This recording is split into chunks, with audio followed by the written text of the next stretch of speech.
নমস্কার বন্ধুরা, দেখুন বাজার থেকে খয়রা ইলিশ এনেছিল, সেটাই আমি আজকের সর্ষে কাঁচা লঙ্কা বাটা দিয়ে রান্না করব আপনাদের সঙ্গে, তাই একটু শেয়ার করছি। দেখুন মাছগুলোকে কেটে ধুয়ে লবণ হলুদ আর সর্ষে তেল মাখিয়ে নেব, নিয়ে ঢেকে রাখবো।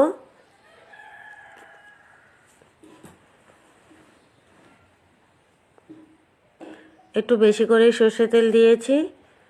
দেখুন এদিকে আমি উনুনে রান্না করছিলাম, তাই উনুনের কড়াইতে অল্প সর্ষে তেল দিয়ে হালকা করে মাছগুলো এপিট ওপিট ভেজে একটা অন্য কড়াইতে তুলে নিচ্ছি।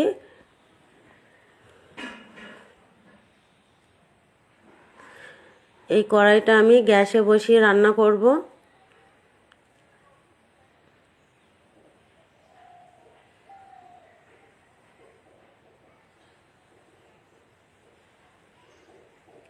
এদিকে শিলনোড়াতে সাদা সর্ষে, কালো সর্ষে, লবণ আর 5-6টা কাঁচা লঙ্কা নিয়ে মিহি করে আমি বেটে নিয়েছি।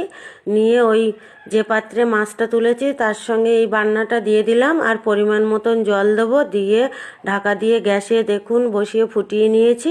আমার রান্নাটা হয়ে গেছে। এবার এর উপরে দিয়ে দিলাম চেরা 4টে কাঁচা লঙ্কা আর 1 চামচ সর্ষে তেল দিয়ে ঢেকে আমি নামিয়ে নেব। দেখুন কি সুন্দর কালারটা এসেছে। আমি এইভাবে খয়রা ইলিশের ঝোল সর্ষে বাটা কাঁচা লঙ্কা বাটা দিয়ে রান্না করেছি। আপনারা কিভাবে রান্না করেন প্লিজ কমেন্ট করে জানাবেন, আর আমার রান্নাটাও কেমন হয়েছে সেটাও জানাবেন।